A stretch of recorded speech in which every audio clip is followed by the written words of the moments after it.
इधर आओ। पीछे नाम देख रहे हो आप सारे? ये सारे उन कैंडिडेट या उन एस्पायरेंट के नाम हैं जिन्होंने पहले अटेम्प्ट में इस दुनिया का सबसे टफेस्ट एग्जाम को फोड़ दिया था। आप जानते हैं कौन सा? कमेंट सेक्शन में बताना, बट मैं बताता हूं, यूपीएससी एंट्रेंस एग्जाम पहले अटेम्प्ट के अंदर एग्जाम को फोड़ना, जिसके बारे में लोग सोच नहीं पाते हैं। कई एग्जाम में प्री देते हैं, मेन देते हैं, बट पहले अटेम्प्ट में फोड़ना। हम क्या कर रहे हैं, आप क्या कर रहे हो? एम्स नर्सिंग एंट्रेंस एग्जाम, अगर नर्सिंग में बात करें सबसे टफेस्ट एग्जाम माना जाता है एम्स का। उसकी तैयारी कितने साल हो गए? किसी का हो सकता है पहला हो, किसी का हो सकता है दूसरा हो, कुछ ऐसे भी है जिन्होंने 4 साल नीट को दिया, अब जाके एम्स में आ रहे हैं। मतलब पंचवर्षीय योजना बना रखी है, और इस योजना को अगर आगे कैरी ऑन करना है तब तो कोई इशू नहीं है, आप कर सकते हैं। और नहीं करना है तो वीडियो में रुक जाओ, क्योंकि इस वीडियो को देखने के बाद में इन सारे कैंडिडेट का जो पर्सनल इंटरव्यू है, इन सबके इंटरव्यूज को मैंने देखा है, और इन इंटरव्यूज से कुछ 5 ऐसी चीजें मैं आपके लिए निकाल के लेके आ रहा हूं, जो इन सब ने बताइए कि इनकी सक्सेस में 5 ऐसी कौन सी कॉमन चीजें जो इन्होंने की और पहले अटेम्प्ट में अपने एंट्रेंस एग्जाम को क्रैक किया, फोड़ दिया। तो अगर आपको एग्जाम फोड़ना है तो इस वीडियो को देखिए, लाइक कीजिएगा। सबसे पहले मैं बताऊं, इनमें से ऐसा कोई भी नहीं है जो बहुत वेल फैमिली से आया हो, जिसने सब कुछ कर रखा हो, फैमिली वेल एजुकेटेड हो। हम जैसे, आप जैसे एक मिडिल क्लास फैमिली में से आया, तो यानी हर कोई वैसा ही है जैसे हम हैं। तो हम भी कर सकते हैं, क्यों? जो इन्होंने फॉलो किया उस चीज को अगर हम फॉलो करें तो रिजल्ट भी वही आएगा जो इनका रिजल्ट आया। अब इन चीजों को फॉलो करने के लिए सबसे पहली चीजें, जो 5 स्टेप जो आप इनके इंटरव्यूज देखोगे, 100 चीजें करोगे, वो सारा निचोड़ मैं लेके आ गया हूं। ऐसी 5 चीजें जो गलतियां इन्होंने अपनी लाइफ में नहीं की, दूसरों की गलतियों को देख के सीख लिया, हमको भी वही चीजें करनी है ताकि हम स्कोर कर पाए हमारा 95 परसेंटाइल। आप सोचिए, एम्स में लेके आते हैं। अभी तक का अगर मैं बात करूं, 89 लास्ट ईयर टॉपर। अगर मैं बात करूं 2024 को लेके, तो करीब करीब 93 परसेंटाइल। 95 का टारगेट हम 2025 के लिए रख सकते हैं। तो आप सोचो, 95 परसेंटाइल यानी अभी तक की हिस्ट्री में कोई नहीं लेके आ पा रहा है। तो अगर हिस्ट्री क्रिएट करनी है तो ये 5 पॉइंट्स अपनी जुबान पे रख लो। कौन कौन से 5 पॉइंट्स? पहले तो मिस्टेक्स पे आते हैं। साल का शुरुआत होती है, काउंसलिंग होती है, 55 नंबर आ रखे होते हैं, लगता है यार वापस तैयारी करूंगा, पूरा साल है मेरे पास में, शुरू से किताब पढ़ूंगा, जोश पूरा रहता है। बट होता क्या है? गलत तरीका, गलत डायरेक्शन। गलत डायरेक्शन से हमारा गोल गलत सेट हो जाता है। सबसे पहली चीज जो उन्होंने क्या बोली इनके अपने इंटरव्यूज के अंदर, कि आप do not start with the NCERT. हम करते क्या है, हम एनसीईआरटी के साथ में शुरुआत ही नहीं करते।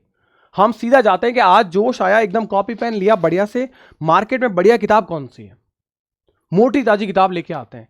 हम ये नहीं देखते कि उसमें क्वालिटी कंटेंट है कि नहीं है। क्वेश्चन कहां से पुटअप होते हैं? क्वेश्चन किसी भी बड़ी बुक से नहीं पुटअप होते, क्वेश्चन पुटअप होते हैं आपकी एनसीईआरटी से। तो जब क्वेश्चन यहां से पुटअप होता है तो हम इसको क्यों नहीं पढ़े? हम गलती क्या करते हैं? अवॉइड। सर समझ में नहीं आती, लैंग्वेज हार्ड है। उसी के लिए तो टीचर होते हैं, आपके लिए पूरी जे अकेडमी टीम है समझाने के लिए। बट सही वे है आपका एनसीईआरटी। हम क्या करते हैं, वन शॉट देखते हैं सीधा, कि यार एक काम करेंगे, सीधा वन शॉट देखूंगा तैयारी हो जाएगी, क्योंकि सवाल तो यहीं से आना है। अरे फंडामेंटली क्लियर नहीं होंगे आपके, तो आप कैसे चीजें करोगे? तो फंडामेंटल का क्लियर होना बहुत जरूरी है, किसी बेसिक्स का क्लियर होना बहुत जरूरी है। पहला स्टेप जो इन लोगों ने गलती नहीं की, क्योंकि आपको पता है यूपीएससी के अंदर क्लास 5th से लेके क्लास 12 तक की एनसीईआरटी आती है हर एक सब्जेक्ट की। तो सोचो, क्लास 5th से क्लास 12 तक की एनसीईआरटी उन्होंने चार्ट रखी थी बढ़िया से, हर एक चीज, हर एक वर्ड को समझ रखा था।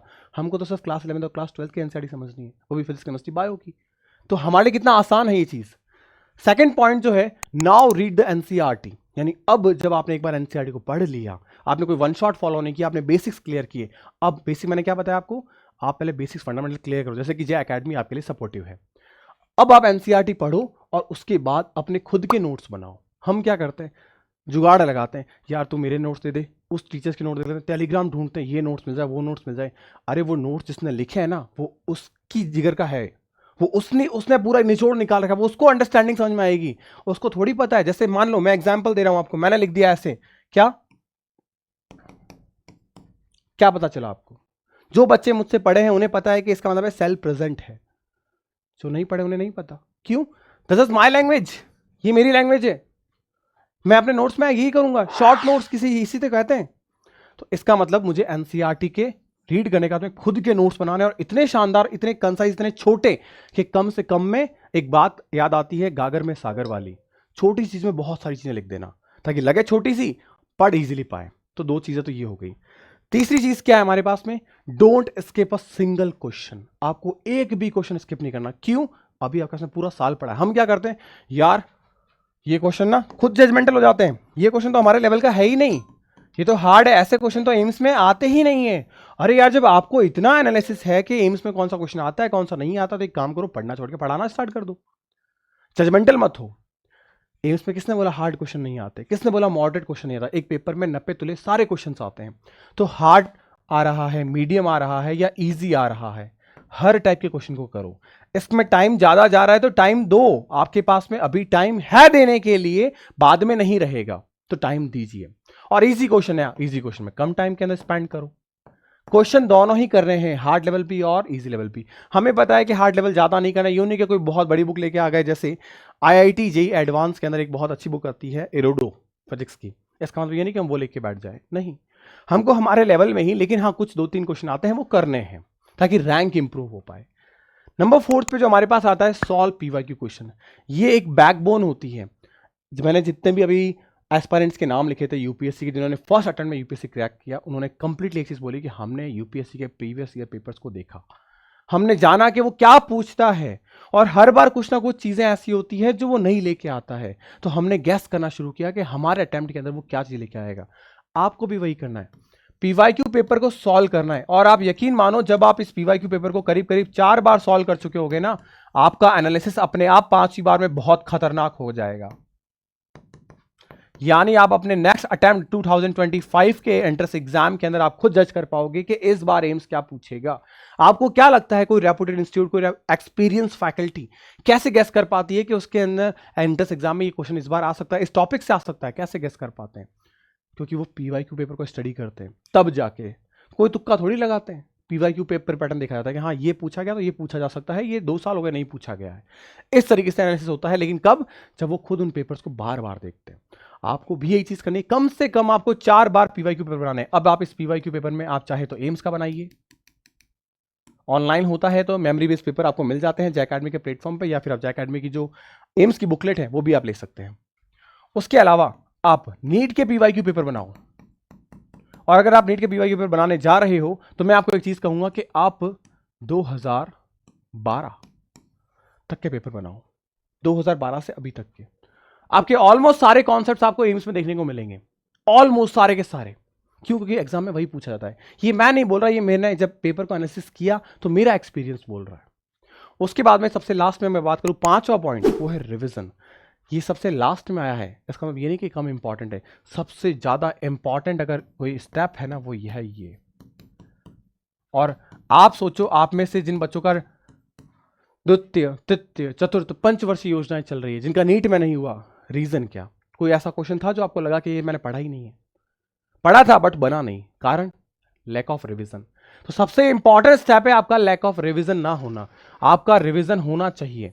आपको कम से कम कोशिश करनी है। एक टॉपर बच्चा अपनी एनसीईआरटी को, जब मैं अपनी बात करूं, जब हम लोग पढ़ा करते थे, 2017 की बात कर रहा हूं मैं, नीट एंट्रेंस एग्जाम में 25 बार एनसीईआरटी पढ़ी गई थी। कितनी बार?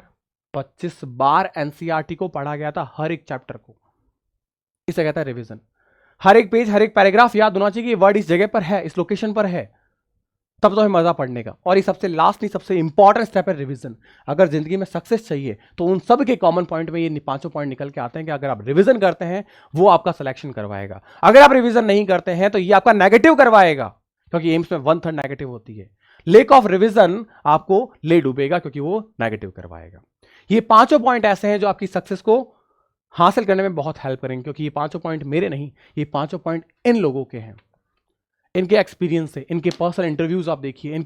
इनमें से बहुत सारे ऐसे लोग हैं जिनके ऊपर मूवीज बन रखी होगी। आपने देखा होगा 12th फेल मनोज, जो आज यूपीएस अधिकारी है, आईपीएस अधिकारी हैं।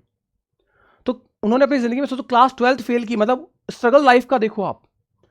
हर चीज पॉसिबल है, बट कब? जब ठान लो। कोई दिक्कत नहीं अगर आपकी 3 वर्ष योजना हो चुकी है, बट उसको 5 वर्ष में मत कन्वर्ट करो। 1 साल ड्रॉप हो गया, उसको 2 साल में मत करो। आज जो टाइम है आपको उसको यूटिलाइज करो। ये 5 स्टेप फॉलो करोगे, डेफिनेटली आज नहीं, आज से 10 साल बाद में मेरे जैसा कोई टीचर आएगा तो पॉसिबली वो आपका नाम इस स्लाइड पे रखेगा। और अगर लिखवाना चाहते हो तो अपने नाम को कमेंट सेक्शन में जरूर लिखना कि हाँ सर, हम चाहते हैं कि कभी हमारा नाम भी इस तरीके से कोई लिखकर दूसरे बच्चों को इंस्पायर करे। तो मिलता है नेक्स्ट वीडियो में, तब तक के लिए गुड बाय। पढ़ते रहिए, मुस्कुराते रहिए, स्टे हैप्पी, स्टे हेल्दी।